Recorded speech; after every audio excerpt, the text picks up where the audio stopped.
Tere, aga alustame. Mina olen siis Liisi Pääste Kliimaministeeriumist ja ehitustegevuse valdkonnajuht. Ja me täna soovime tutvustada teile ehitusgiidi. Ehitusgiidi mõte siis tekkis sellest, et ühest uuringust tulenes, et meil on üle 80 erineva normi, mis ehitusvaldkonna reguleerivad. Ja nendes edasi-tagasi orienteerimine on ääretult keeruline. Ja ehitusmaastikul võib iga väiksem viga tuua kaasa väga suure nii rahalise kui ka ajakulu.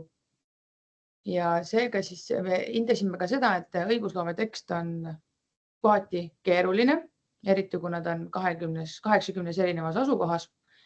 Ja seega meie mõte oligi, et ehitusgiid saab olema selline, mis kõike koondab ja mitte mingil juhul seda ei kirjuta ametnik. Ehk see tekst saab olema lihtne, arusaadav, koondav. Et kogu selle giidi mõte on siis tuua kokku kõik erinevad õigusnormid, anda see nii-öelda raam, kui isik soovib hakata ehitama, kuhu ta vaatab, mida ta vaatab, millega ta peab arvestama. Giid ei ole nüüd selline koht, kus on koondatud kokku kõik nõuded, erandid, vaid giid on nii-öelda nagu teejuht. Ta annab kätte suunad, ta näitab ära, milline on protsess, ta kirjeldab seda, annab põhimõisted ja edasi tulevad viited, kus isik saab siis täpsemalt juurde uurida, kui tal on vajagi näiteks mõningaid erandeid kasutada. Ja kindlasti minu suured tänusõnad siis meie giidi koostajatele, kes on siin pea 2 aastat meiega olnud ja vaeva näinud, kõik kommentaarid arvesse võtnud, meeletus koguses ja tundides teinud tööd, et see giid saaks nii-öelda valmis. Kindlasti ka suured tänud kõikidele osalenud kohalikele omavalitsustele, erinevatele haldusorganitele,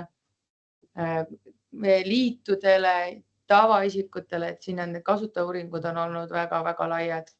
Ja et siia nii-öelda töötunde ja panust on väga mitmete erinevate inimeste ja sektorite poolt kindlasti tulnud. Meie soov on edaspidi hoida giid maksimaalselt aktuaalsena. Kindlasti, kui tuleb mõni uus õigusnorm jõustub, tekib see uuendus väikese viivitusega. Aga oleme tänulikud ka igasuguse leitud vihje või vea eest või uuenduste eest, mis te nii-öelda tunnete, et on vajalik. Sest giid on oma olemuselt ka selline hästi modulaarne, et meil on võimalik juurde tuua blokke, ühendada blokke, võtta mõned plokid vähemaks. Et kõik vastavad siis sellele, mis on kasutajavajadused. Et kui selgub, et midagi on vaja juurde, loomulikult me saame sellega siia tekitada. Ja kogu see protsess siis toetab meie ehituse digitaliseerimise teekonda. Aga nüüd ma annaksin sõna meie giidi koostajatele. Nii, suur tänu. Mina siis Kristi Rummel-Kotisse, giidi teenusdisainer, üks nendest. Ja Tatar üks siis tekstide koostajatest. Et samamoodi tänaks kõiki, kes meile sisendit andsid nii tavakasutajatena kui erinevate riigiasutuste ja KOV-ide esindajatena. Ja näiteks kiirelt ka üle, et kuidas see protsess meil siis täpselt oli, et see on olnud üsna pikk ja energiat kulutav protsess kõigile, nii sisendi andjatele kui tellijale kui meile, et see on olnud üks suur ja raske töö. Loodame, et kannab vilja, aga meie jaoks ta algas 2021. aastal, kus me siis koostasime koos tellijaga täpsustatud lähteülesande, ehk siis mida me täpselt tahame giidiga saavutada. Struktureerisime sisu, lõime sellise esmase prototüübi ja dokumenteerisime siis sellise sisendi esmaseks hankeks, kus siis juba hakkasime koguma osaliselt teie, kes te seal ekraanide taga olete, teie käest seda sisendit ja siis veel laiemalt ka tavakasutajatelt. Siis me tegime ka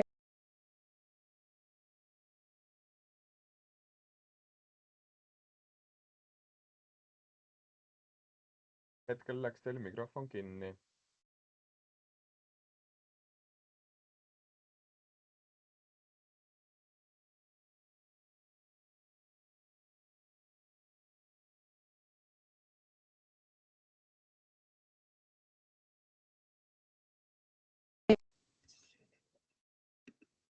Nii. Kui pikalt mind ei kuulnud hetkel? Kas nüüd on kuulda? Ja on kuulda, ainult mõne hetke. 4 lauset. 4 lauset, olgu. Tutvustasin jah seda esimese hanke osa siis, kus me intervjuusid andsime. Intervjuusid võtsime KOV-idelt, riigiametitelt, erialaliitudelt ja tegime esimesed tekstimustandid ja siis liikusime edasi teise hankesse, järgmisesse etappi, kus siis juba kaasasime ka tavakasutajat ja koostasime nüüd siis värskelt lõplikult valminud tekstid. Nii, siis võib-olla Aet räägib sellest esimesest sisendi kogumise poolest. Ja et üldse, et kuidas sellele giidile selline laiapõhjaline alus luua oli see, et me võtsime siis ühendust erinevate ametite ja liitude, nagu siin mainitud on, ja ka ministeeriumite endaga. Ja kindlasti väga oluline sisend oli kohalikelt omavalitsustelt, et me üritasime kaardistada seda, et kui kohalikud omavalitsused on need, kes siis tänases mõistes kliendiga suhtlevad, kes tegelevad sellega, et pakkuda siis kõike seda loamenetlust erinevatele kodanikele, et millised on need peamised probleemid, millega nii-öelda vastamisi seistakse ja samuti sedasama tegelikult kaardistasime siis näiteks ametitest, et kuidas nemad tunnevad, et mis on olnud need kitsaskohad, mida tavakodanik aru ei saa mõne spetsiifilise probleemi puhul. Ja siis sellesama kogutud info me koostasime siis selliseks suureks peatükkideks jaotatud struktureeritud ülevaateks, kus me siis hakkasime koos tellijaga vaatama, et mida nende kommentaaridega teha, et mida me saame otse sisse võtta, mis võib-olla läks kusagile tulevikku pigem nagu ministeeriumile, et mida edaspidi võib-olla seadusandluses silmas pidada. Ja mida me hetkel siis võib-olla ei saa kohe kajastada, aga paneme endale kõrvale. Siin all on ka mõned nopped nendest vestlustest, et mis meile välja toodi, et hästi rõhutati näiteks hoolduse vajalikkust, et hooldust me esialgu ise ei olnud isegi etapina välja kirjutanud, aga nüüd tundus see oluline, nii et kõikides peatükkides on ka hooldus kajastatud. Ja siis siin on ka selline huvitav noppe, et esmane tunne oli, et milleks seda giidi üldse vaja on, kui ma olen ainus ehitusinimene vallas, aga õnneks see protsess siis avas ka seda vajadust ja selgus, et see pigem vähendab KOV-i töökoormust potentsiaalselt, kui et suurendab. Kui me olime need muudatused sisse viinud, siis me pöördusime tegelikult nende samade sisendi andjate poole tagasi ja kontrollisime, kas kõik on õigesti kirja saanud, kas tekib veel mõtteid, kas midagi on selles piirkonnas võib-olla teistmoodi harjumuspäraselt menetletud. Ja proovisime siis leida seda ühtset keelt sinna ehitusgiidi, et kasutaja, lõppkasutaja jaoks oleks see kõik hästi lihtne ja arusaadav. Siis, kui me olime selle teksti üle vaadanud, läksime lõppkasutaja juurde ja proovisime leida neid inimesi erinevast vanusest üle Eesti, erinevatest piirkondadest, sest piirkonniti väga see teadlikkus erineb. Et mida linnast kaugemale, seda rohkem tekib selline nagu oma maa ja oma õiguse tunnetus, et miks ma üldse peaksin midagi seaduses kontrollima, kui ma oma hoovi peal ehitan. Lisaks tegime sellist desktop-uuringut ehitusfoorumites ja sotsiaalmeedias, mis osutus tegelikult väga kasulikuks. Me otsisime sealt välja märksõnad, milliseid murekohti inimesed on oma ehitusprotsessis, millega nad on kokku puutunud ja siis me kontrollisime, et kas nad leiaksid giidist endale need vastused. Ja kui ei oleks leidnud, siis viisime vastavalt parandused sisse. Siis samamoodi struktureerisime kogu selle tagasiside ära. Ja siit jälle mõned nopped, et väga palju asju inimesi üllatas ja nagu ma enne mainisin, et mida kaugemale linnast, seda rohkem seda omamaa tunnet. Et siin on näiteks kommentaar, et Kanepi vallal võib olla üldplaneering, aga mina pole sellega kuidagi seotud. Küladele see ei kehti. Ja see ei ole selles mõttes koht, kus olla nüüd pahane inimeste peale, et mis mõttes ta ei tunne seadust, vaid see ongi see nagu kasutajasõbraliku teavitamise küsimus, et me peame kuidagi tegema seaduse selliselt loetavaks giidi abil, et inimesel on lihtne seda infot vastu võtta. Siis mõttekohti, mis meile sellest protsessist on välja tulnud, on see, et täna on giid küll saanud nii-öelda valmis, aga tegelikult see on protsess ja meil alles hakkab selguma, kuidas see kõik reaalselt rakendub. Meil on vaja, et nii KOV-id kui ametid teeksid koostööd selle giidi toimimise jaoks, et kodanikega suheldes saaks just giid olema see kanal, kuhu inimest suunatakse, et iga kord ei peagi võib-olla eraldi vastust välja kirjutama, et sellega me loodame saavutada nii seda, et teie koormus väheneb, kui ka seda, et see kommunikatsioon, mis ehitamise osas kasutaja saab, on ühtsem, kui ta on seni olnud, et see ei erineks nii palju piirkonniti. Muidugi jääb KOV-idele mingil määral seesama kaalutlusõigus, mis neil on kogu aeg olnud, aga et sellised põhiprintsiibid, mis lähtuvad seadusest, oleksid kasutajale selged. Üks oluline märge, mis me oleme nagu tajunud selle kasutajauuringu protsessi vältel, on see, et kasutaja ei tea, kes millise seaduse või haldusala eest vastutab. Et tema ei tea, kust läheb Kliimaministeeriumi piir või kust läheb ehitamise piir. Et selles mõttes me oleme natukene laiendanud neid haardeid sealt ehitamisest väljapoole, et me räägime näiteks ka remondist ja me räägime ka töödest hoovis ja siis proovime võib-olla läbi selle, et me ütleme, mis ei ole ehitamine, teha inimesele selgeks, mis see ehitamine siis on.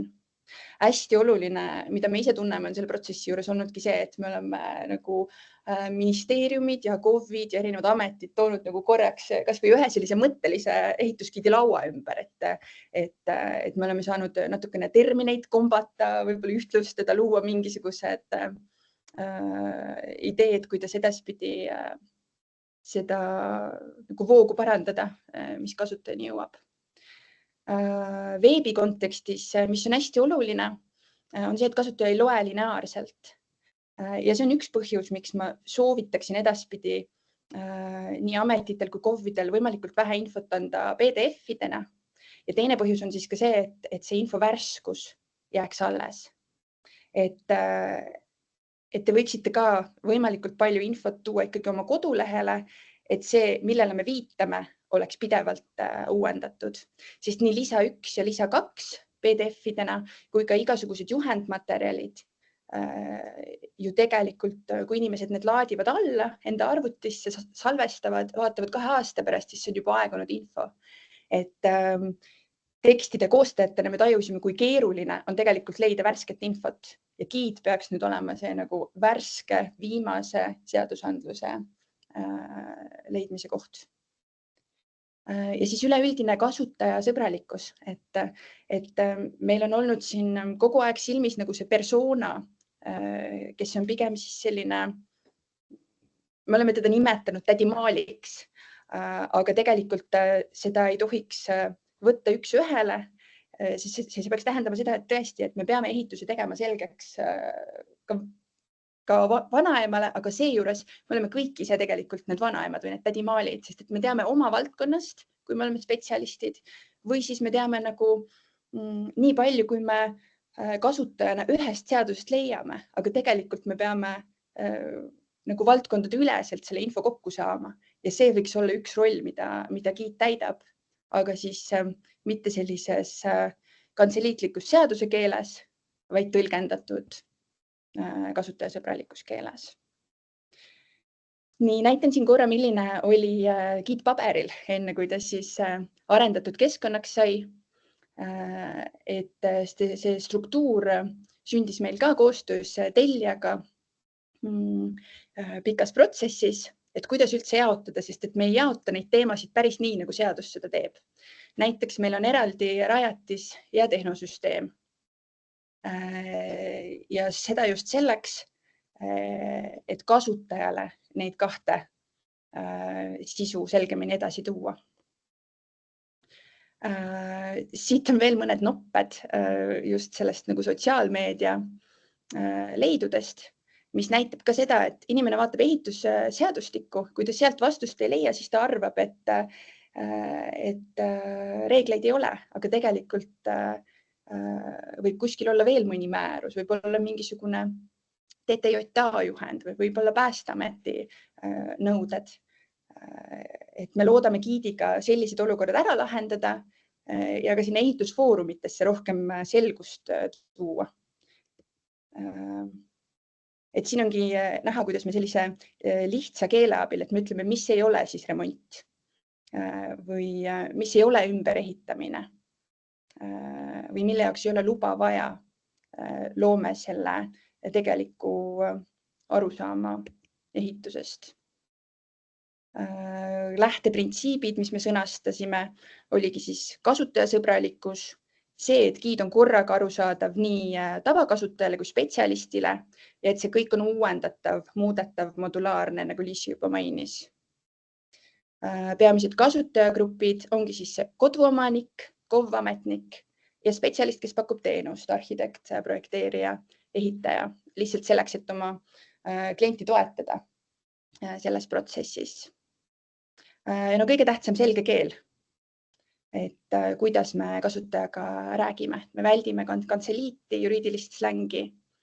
Me toome näiteid, see on võib-olla üks põhiline erinevus seadusest.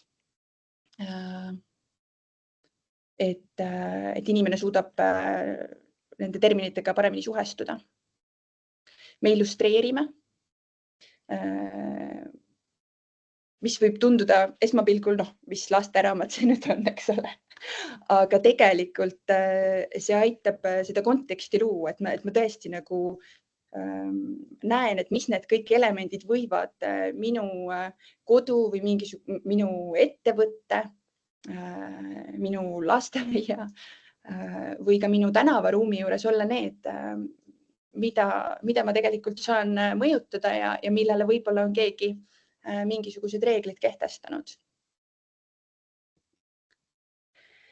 Ja mis on nagu ootused, mis võiks muutuda, mida Liisi ise sõnastas, on see, et võiks olla vähem järelevalvemenetlusi ja rohkem loamenetlusi.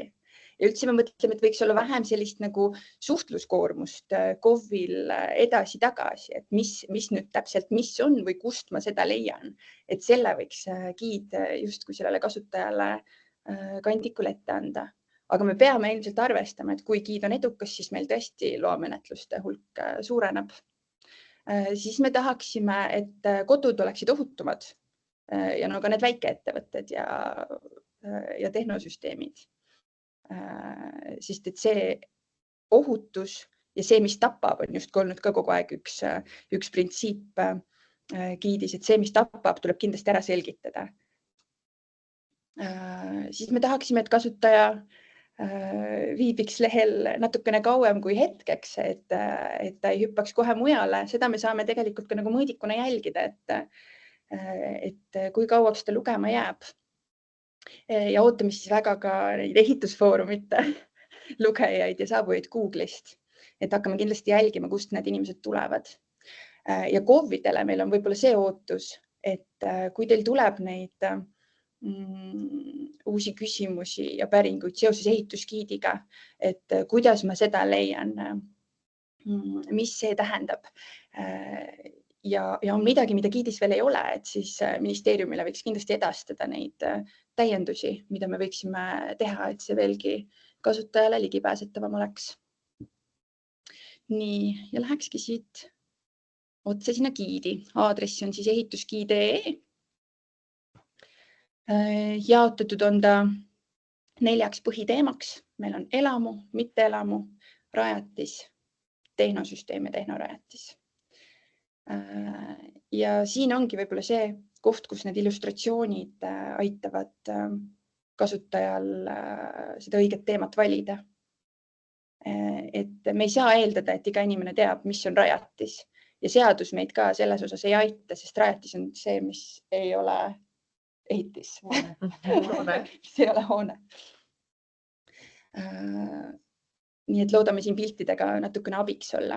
Ja iga teema siis jaotub alateemadeks, mis, nagu ma enne mainisin, ei ole tingimata otseselt ehitamisega seotud sõnad, nagu remont või tööd hoovis.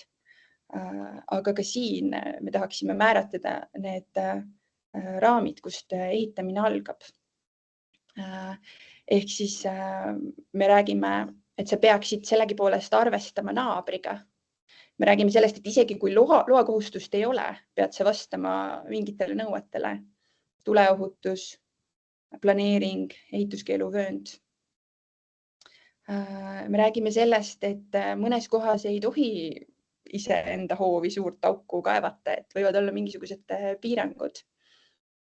Ja see ei ole tegelikult ehitamine, aga kasutaja jaoks on. Ja mida me kasutajauuringus tajusime, on see, et ehitamine tavakeeles on tegelikult remont. Ja sellepärast me peamegi ütlema, et mis nüüd ei ole remont. Et sa saaksid aru, et sa mingil juhul ikkagi pead minema ja KOV-iga suhtlema. Me oleme toonud igale poole sisse miljööalad ja muinsuskaitse, eraldi tuleohutuse.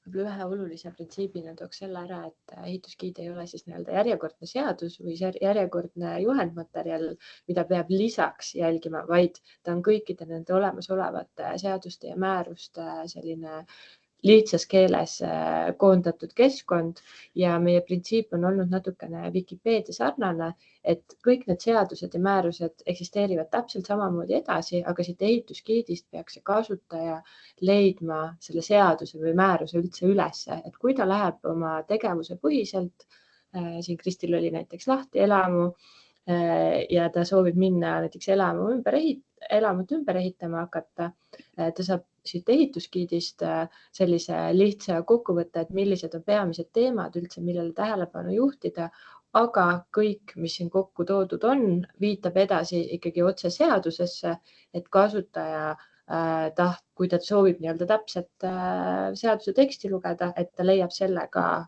ülesse. Ja üles ehitatud on meil need peatükid siis selliselt, et ta algab sellise väga kokkuvõtva sissejuhatava tekstiga. Seejärel on need tutvustavad peatükid, kus sa peaksid justkui silmaga haarama endale selle olulise. Ja kui sa oled nüüd aru saanud, et jah, ümberehitamine on see, mida mina hetkel juba teen või plaanin teha, siis sa saad edasi liikuda protsessi, et kuidas siis tegelikult see menetluspool käib. Vahemärkus, võta natuke aeglasemalt, sest Teamsis on hästi uimane praegu, ma vaatan, viivitusega tuleb. Ilmselt kuulajate hulk on suur. Ja siin on meil sisse toodud ka lisa 1 ja lisa 2 tabelid, siis nii ehitusteatise kui nendes peatükkides, kus on siis nii ehitusteatis kui ehitusluba ka sellega. Ja kui sa nüüd seda protsessi läbides ikkagi saad aru, et ei, see vist ei olnud ümberehitus, vaid hoopis laiendamine, siis sa leiad sealt jalusest need järgmised peatükid, kus siis on kirjeldatud ära, mis on siis hoopis laiendamine, visualiseeritud seda illustratsioonidega, illustreeritud seda ka näidetega, mis kuulub laiendamise alla. Ja mainitud ka, et mille lisamiseks ei ole luba vaja. Et siit peaks saama see kasutaja just selle tunnetuse, et kas see on laiendamine, millega tema hetkel tegeleb. Ja jällegi, kui ta nüüd veendub, et see on, siis ta saab liikuda protsessi. Et see protsess on väga oluline, ma arvan, nii sellele tavakodanikule kui ka võib-olla KOV-il viidata siis tavakodanikule, et aru saada, et mis etapid üldse läbida tuleb, et see ei oleks selline hoomamatu, et hakkan ühest otsast pihta ja vaatan, kuhu välja jõuan, vaid see just kogu see protsessi kirjeldus peaks andma ülevaate, et millised võimalikud teemad on. Siin ongi kohe lahti näha, et on näiteks vaja kontrollida, kas tegemist on planeeringust tulenevate piirangutega, kas on vaja näiteks või kas on olemas või on vaja paluda projekteerimistingimused, et koostada KOV-il, et ühesõnaga selline väga step by step on lahti kirjutatud. Siin mul oleks võib-olla üks soovitus nagu kasutajateekonna mõttes KOV-idele, et kui te nüüd plaanite jagada ehitusgiidi näiteks oma kodulehel, siis võiks sealt samast juurest olla leitav ka tegelikult KOV-i üldplaneering, sest et seda on tegelikult selles protsessis tihti vaja kasutada, et mingisuguseid just selle piirkonna kitsendusi näha. Ja meie siit üldplaneeringutele otseselt konkreetsetele üldplaneeringutele viidata ei saa ja siis olekski hea, kui teie tuleksite siit omalt poolt vastu ja teeksite selle kasutaja jaoks võimalikult leitavaks. Aga suuname välja Maa-ameti planeeringute kaardile, suuname igast punktist vajaliku kehtiva seaduse või määruseni. Selgitame lisaks siin ka inimesele mõisteid, et mis on üldse üldplaneering, mis on üldse detailplaneering. Räägime põgusalt ka, mis see ajakulu ja riigilõiv võiks olla või mis üldse see maksumus igal etapil võiks olla. Ja siis toome eraldi välja ka mingisugused täiendavad teemad, mida võib vaja minna. Need on siis ka osaliselt illustreeritud, et inimesele sellist visuaalset mälu jätta, kust ta midagi leidis või otsima peab. Protsess on siis igas teemas erineva mahuga, aga üldine struktuur on võimalikult sama ja nagu ma enne mainisin, siis mitte ei lõppe kasutamisega, vaid lõpeb hooldusega selleks, et kõik need ehitised kestaksid ja ka ohutuna püsiksid.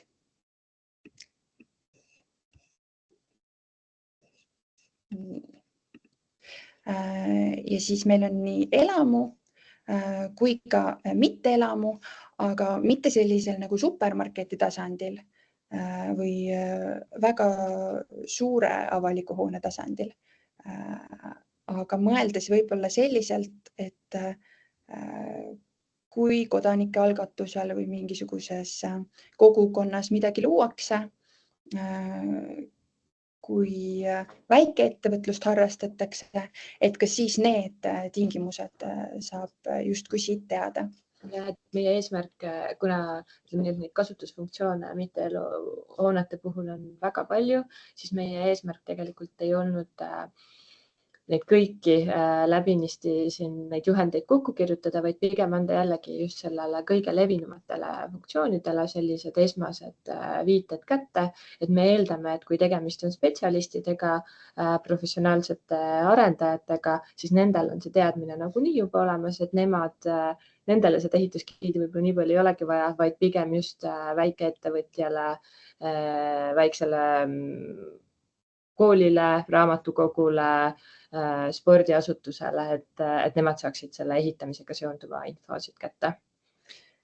Kuna nõuete ja reeglite maht on juba väga suur ja mahukas, siis me väga suures osas soovitusi ei ole saanud anda. Me oleme iga teemal proovinud rääkida midagi sellest, et meil oleks hea ja kvaliteetne linnaruum, et meil oleks keskkonnast lähtuvad lahendused, et me arvestaks kestlikkusega. Aga võib-olla kõige rohkem soovitusi on selles hariduse teemas, kus me siis räägime natukene rohkem sellest, milline see lastele mõeldud ruum võiks ideaalis olla, et kuna praegu on ka väga palju haridusasutuste rajamist, et siis inimesed oskaksid nõuda, et siis ka KOV-id võib-olla oskaksid soovitada, millistel tingimustel selliseid asutusi või hooneid rajada. Et siin on ka lapsesõbralik keskkond ja hea avaliku ruumi printsiibid. Ja et selle põhimõte on ka see, et me nügime nii-öelda heas suunas, et kõik, kes midagi teevad, et nad võtaksid tänapäevaseid printsiipe arvesse. Me nügiks rohkem ideaalis, aga kuna tõesti ma mainisin, et neid nõudeid on palju, siis me oleme pidanud selliste kriitilisemate teemadel hoidma seda mahtu hoomatavana inimese jaoks, et isegi on juba tegelikult teksti palju, ta on juba saanud meeletult kärpeid, aga jah, igas peatükis on mingeid asju ka, mis on siis konkreetselt vormistatud soovitusena. Nii, aga kas me siis ootame küsimusi? Ja, kui on mingeid küsimusi vahepeal tekkinud, mingit lisainfot soovite, siis nüüd on see aeg ja koht. Võite kirjutada, võite kohe julgelt küsida otse eetrist.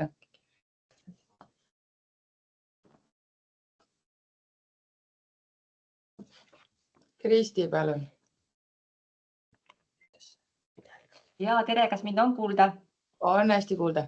Ja mina olen Pärnu linnavalitsuse planeerimisosakonnast arhitekt ja minul on selline küsimus, et ma niimoodi praegu jooksvalt hästi kiirelt pole enne selle lehega tutvunud, aga kuna meil igapäevane küsimus on jahutusseadmed, tehnilised välisagregaadid majadel ja millega meil on suur probleem, eks, ja siis ma vaatan siin see soojuspumpade seda osa siin, et üks lause, mis mind nagu küsimus on õhksoojuspump, sobib hästi abikütteks hoonesse, kus on põhiline kütteallikas juba olemas. Et see lause on väga murettekitav. Siis teine asi on see, et võiks äkki olla see lause ka kuskil siin sees, et korterelamutel olemasolevatel tuleb igal juhul tagada terviklahenduse alusel, et ei saaks iga korter paigata eriti jahutusseadustesse risustavad meie fassaade visuaalselt ja tekitavad muid häiringuid. Et siin peaks olema ikkagi väga suunitletud, nagu võiks olla nagu teadaandmine, kuidas neid on paigaldatakse ja lisaks sellele, et ja siis on nendel ka veel taristu, kaabeldus nendele kogu seda olustik, et seda teenindada, ei tohiks panna fassaadi välispinnal, et siin on palju niisuguse tagasiteel ka. Et see võiks ka informatiivses mõttes olla siin olemas. Aitäh, Inboast, et me oleme, ütleme, kui me seda giidi koostasime, siis siin on selles mõttes hästi palju selliseid hea tava ja nii-öelda nagu mõistliku inimesena nagu lahenduseid, aga kuna nad ei ole nii-öelda kusagil keelatud, siis me ega me otseselt ei saanud giidis ka välja tuua, et mitte mingil juhul korterelamul ei tohi panna ühe korteri kaupa ühte õhksoojuspumpa. Et me päris asja niimoodi üks ühele kindlasti välja kirjutada ei saa, et sellepärast ei ole ka teatud asju siin selliselt kajastatud, et mis võib-olla kohati tunduvad hästi mõistlikud, aga kuna nad tegelikult ei ole keelatud ja kohati mõningatel juhtudel nad on isegi tehtavad ja ütleme päris palju kui kohati tehtud, siis ilmselt sellised laused on päris siia otseselt lisada ei saa. Küll aga minu teada siin on kirjas ka tegelikult see lause juures, et korterelamu projektid ja korterelamute lahendusi, eriti kütet peaks ikkagi lahendama terviklikult, et me soovitame ja on mõistlik ja on soodsam lahendada terviklikult terve kortermaja ulatuses.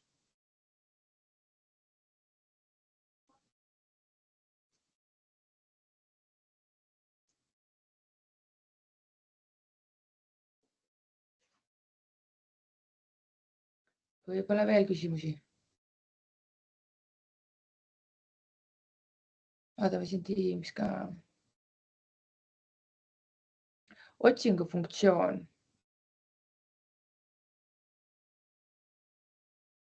Ma loen vahepeal Teamsi kommentaari, aga Uno, palun, teil on käsi püsti. Ja, tere, olen Luht Uno Keskkonnaametist. Kuidas mind kuulda on? Väga hästi. Aitäh. Minu küsimus on selline, et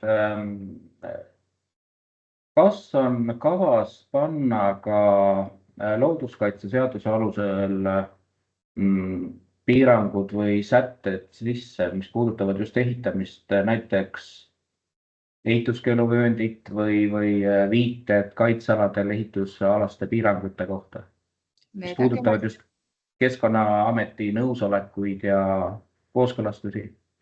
Need on kenasti kõik olemas, kui te vaatate nii-öelda selle protsessi osa, siis seal on kõik erikaardid olemas, kõik erinevad piiranguvööndid, seal on kaitsevööndid, ehituskeeluvööndid, kõik sellised asjad on seal eraldi välja toodud. aitäh, siis vajab veel otsimist. Tänud. Ma arvan, et see vajab pigem harjumist ja kasutamist, et ilmselt enamus teist võib-olla näevad seda täna esimest korda. Ja kindlasti ma usun, et teil on siin avastamist lausa mitu kuud, et kui te erinevaid protsesse uurite. Nii, otsingufunktsiooni me hetkel vist ei ole planeerinud teha, sest suurem mõte on see, et kui täna on ta tegelikult ehituskiit, siis mingi ette kolib meil ehitisregistri nii-öelda kodulehele üle. Või õigemini täpsemalt tulevikus rajatavasse ehituse platvormi, mis on siis terve digitaliseerimise nii-öelda üks osa. Ja sinna kolides siis ilmselt me saame teha sellise suuremat sorti otsingumootori, mis siis annab võib-olla korraga välja nii juriidilised ehk siis giidilahendused kui samal ajal ka võib-olla tehnilised ehk siis kohe esita loa menetluslahendused. Et sellepärast hetkel meil siin kahjuks otsingut ei ole ka otseselt tehtud nii. Reklaamidega välikeskkonda. Võtan Päästeameti oma on YouTube'ist. No YouTube'iga me ei saa mitte midagi selles mõttes teha, et kui ta ikkagi tuleb see nii-öelda reklaam sinna juurde, samas nad on kasutanud ikkagi erinevate asutuste välja töötatud juba õppevideosid. Ehk siis me kasutasime seda, mis juba oli olemas, ehk siis me palusime mitte leiutada nii-öelda jalgratast juurde ja kui Päästeametil, meeldan, et see Päästeameti oma on lihtsalt tuleohutuse osa. Päästeameti videod on seal sees ja et see nüüd sõltub tõesti, et kuidas, milline su enda YouTube'i kasutaja on, et kas see on tasuline või tasuta kasutaja, aga videod üldiselt on nagu väga hea ja mugav õppevahend või teavitusvahend, et siis kõik, mis Päästeamet oli sel teemal välja andnud, me ikkagi tahtsime ära kasutada. Nii, siis on küsitud ka Maksuameti TTK selle mooduli kohta.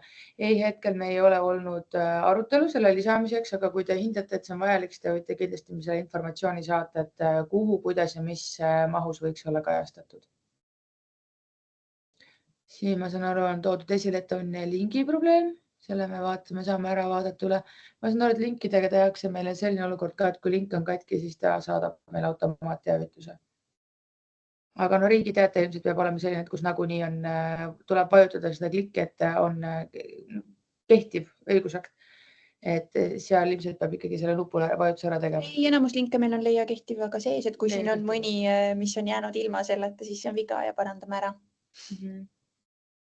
Me siin saame positiivsed kommentaari juurde. Aitäh teile. Ehitusdokumentide osa põhjalikum.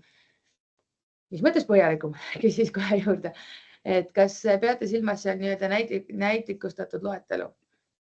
Et lihtsalt kuna iga ehitis on nii erinev ja siin on meeletus kogus on neid nii-öelda korduvaid blokke. Ja kuna oletame, et kui me võtame näiteks rajatise, siis rajatised on ka ju meil erinevad sorti rajatised. Meil on aiad, meil on vette ehitatavad rajatised, meil on mänguväljakud, meil on teed, et neil kõigil on täiesti erinevad ja erinevas mahus ja erinevas hulgas neid ehitusprojekte ja dokumente.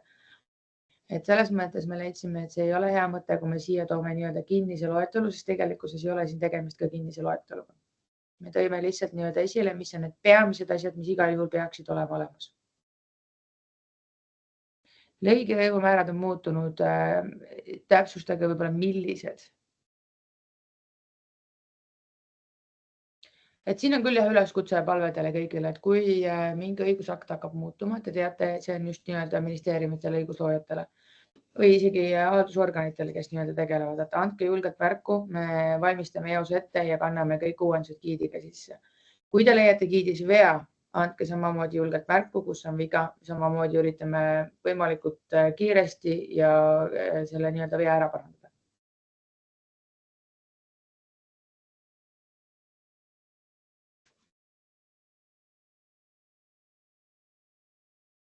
Võib-olla veel küsimusi?